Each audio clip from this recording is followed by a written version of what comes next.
boshida kambag'alchilik chiqarish dasturiga endi kiritinglar mani ham bir mana biron nima qilib ish boshlay olib boqing, yaxshi foyda ko'rasiz deb maslahat berishdi.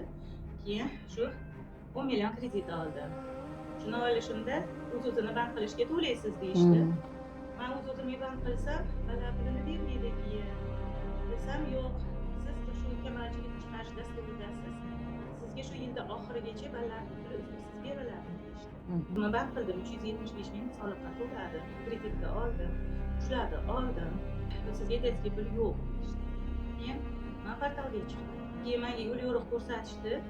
Shu o'z-o'zingizni band qilganingizni bekor qildirasiz. Keyin sizga ish haqi kerak deyishdi. Keyin siz bir joyga ishga kirgan bo'lasizda, 3 oy 135 mingdan to'laysiz. Keyin sizda ish haqi bo'ladida, balla puliga dokument topshirsangiz o'tasiz deyishdi. Iyul, avgust, sentyabr oyi 3 oy 135 mingdan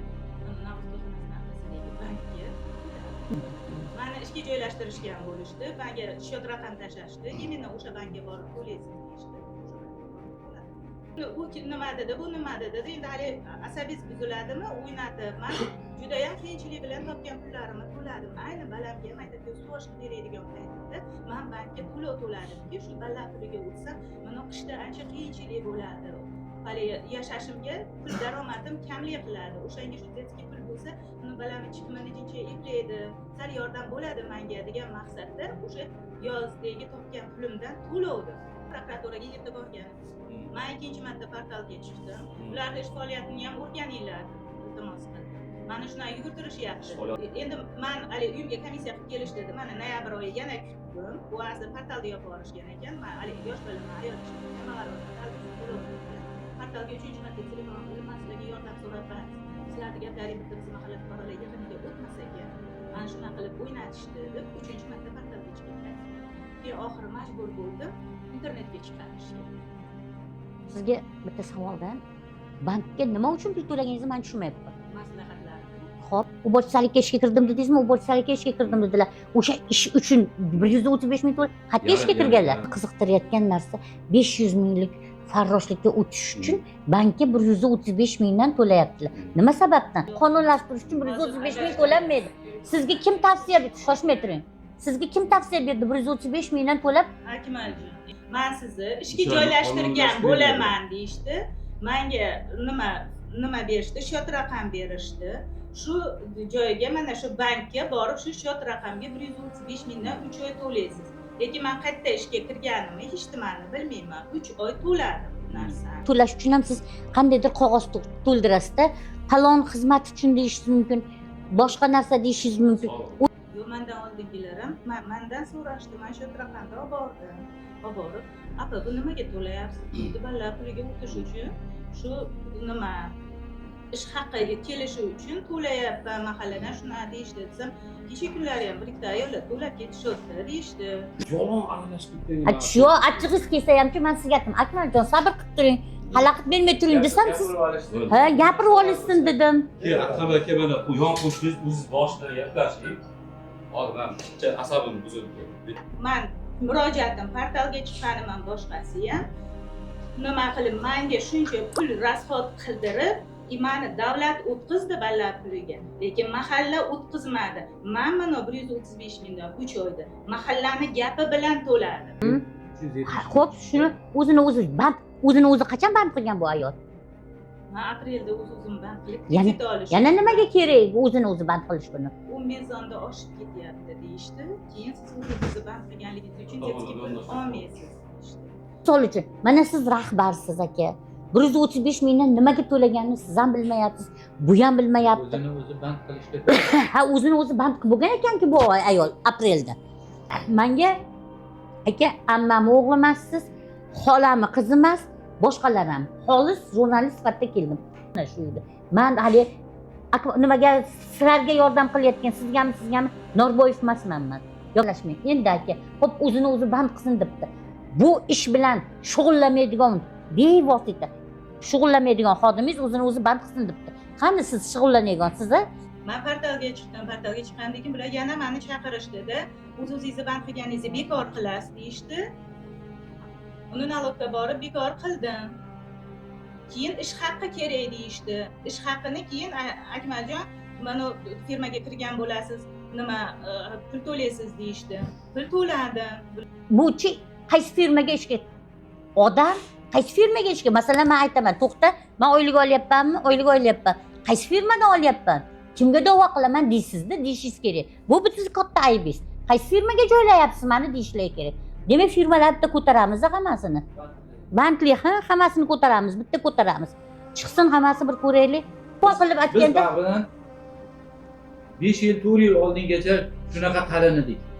Shunaqa qalinadik. Nima bo'ldi? Vaqt bizdan yuz o'girishdi, bo'ldi. mayli, endi bu qalinadik. bu endi bo'ladigan ish aka, hayotda boshqada sizlar hech ham nima qo'pol qilib bir aytganda tovutkash deydimiz. Buni qo'shnilar tovutkashda bu yomon narsada singil. Mayli, mana rais bilan biz oldimizda yarashing. Rais bu nima bo'lsa ham sizni fuqarosizlar. Sizlar adovatlashadigan yoshda emassiz endi. Yo, tushundim. Men sizni tushundim. Rais bu aytayapman, sizni kreditga mashina olganingizni ham bildim. Bu kishi mana o'zlariga aytdim, noto'g'ri qilibsiz deb. Qanaqa qilsak yordam bo'ladi shu ayolga? To'lab kelganman bu pullarni. Men haligi mana yaxshilik qildim deyishyapti. Menga xo'p staj qilishdi, boshqa qilishdi. Davlat meni o'tkazdirdi. Mahalla yettiligi o'tkazdirmadi. Bu yaxshilikka kiradim. Meni 405 ming pulim havoga uchdi degani. Agar men hozir shu nimaga murojaat qilmaganimda, mana portalda o'zlaricha yopib yuborishdi. Shu nimaga internetga chiqarmaganimda, meni pulim havoga uchib ketaverardi. Hech kim meni bu pulni qaytarib bermas edi. Hozir raddiyani yaxshilik bo'lyapti. Hozir Lekin shuni shuncha butun Qo'qonga ko'rsatib, mana bergan go'shtlari buni hidiga turib bo'larmikin? Nima qilib? Bergan kiyimlarini birortasi o'g'limga to'g'ri kelmaydi. Uni xalqqa ko'rsatib, ular to'g'ri qilyaptimi? Mana u, mana u, mana. Agar mana shu yolg'on gapirib turgan bo'lsa, Mana. to'xtaysiz. Mana etikni ko'ring. Mani o'g'lim kursga bormaydi bu bilan. Siz gapirganingizda men indamay turdim. Mana buni ichlari ham ikki xildan, bu birontani savdasidan qolgan etikdi. Kiyimlari ham hech qaysi balamga to'g'ri kelmaydi. Mayliki, haligi nima qilib, yaxshilik qilib, imkonim hozirgi kunda imkonim yo'qligi uchun shu balamga pul bergani, imkonim yo'qligi uchun shuni indamay ko'tarib ketdim shu narsani. Lekin nima deydi, bitta telegramda chiqarishdi, mana xalq dardiga chiqarishdi. Shu bergan narsalari arzirmikin o'sha? oling shu narsalarni. O'g'lingizga to'g'ri keladimi? Kelmaydi. Mana nima tualetni bumagalari bor. Mana shakar bilan qand bor. Mana 2 dona tualetni bumaga bor. Mana 3 dona olmachalari bor mana. Shu bergan narsalarini arzirmikin? Yo, siz Butun Qo'qonga butun nimaga deganingiz ham yo'q edi. Yo'q, siz deganim yo'q edi. Men kiyim kechik sizlardan ham so'ramadim. Men aytodimki, ballarni puli berilganda, balam maktabga kurtkasiz boryapti. Sovuq bo'lsa jo'natalmay qolyapman. Shu detskiy pul tushsa, mana noyabr oyida, chunki menga komissiya qilgani keldik. Uyingizni ballar puliga tekshirgani keldik deb, ular asli ikkita yonimda turib rasmga tushib portalda yopgani kelishgan ekan. Men o'shani umidida mana bu noyabr oyida detskiy pul tushsa, olib borib balamga nima qilaman? Bu mana shu kurtka uchun olib ketdim, o'zi shu bergan narsalaringizni.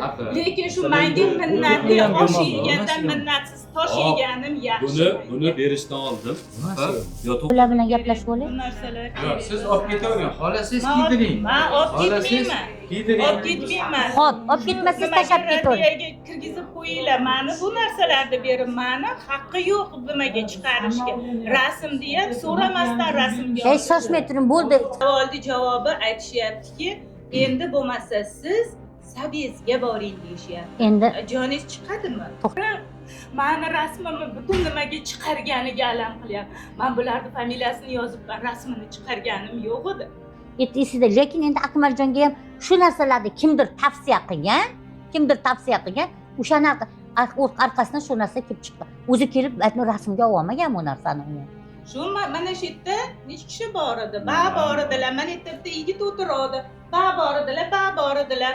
Kompyuterchi yigit bor edi, Dilbar opa bor edi. Shular chiqargan, begona odam olgan